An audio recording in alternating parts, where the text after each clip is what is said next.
په هرات ولایت کې د وروستۍ زلزلې له قربانیانو سره د مرستې راټولولو کمپاین د کندوز اوسیدونکو د سیمه ییزو چارواکو په همکارۍ نن د ښار په چوک کې د هرات ولایت له زیانمنو سره د همکارۍ او خواخوږۍ د څرګندولو په موخه خیمه ودرولې څو د دغه ناورین زیانمنو ته نغدي پیسې راټولې کړي.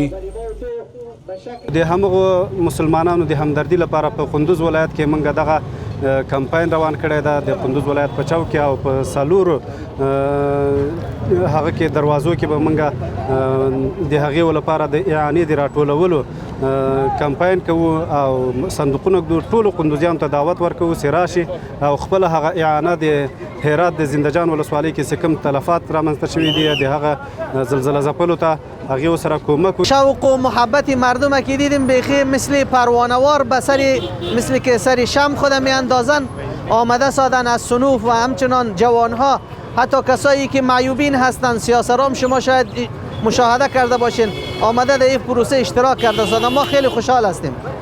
بل لور ته بیا د کندوز اوسیدونکي د هراتیانو په دې غمیزه کې ځان شریک بولي او تر خپلې وسې به له قربانیانو سره مرستې وکړي.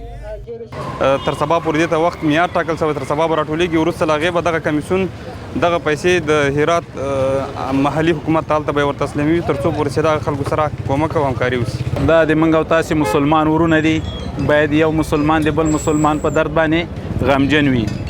نو د دې په حق کې موږ هغه خپل وس او توان مرسته وکړله او د نورو دکاندارانو د تجارانو او د ټولو افغانانو ورونو دا هیله کوو چې د مسلمانو ورونو سره د هرات د زلزله ځپلو خلکو سره خپل توان و وقت مرسته وکړي. و ما به نمایندگی کسبکارا و دکاندارا صدا میزنم سر تمام مردم ولایت کندوز، سر تاجرای ولایت کندوز، سر دکاندارا و کسبکارا و پیشاورای ولایت کندوز که بیاین اینجا برای مردم هراتی خودشان، برای زخمی های خودشان اینجا کمک و همدردی بکنن.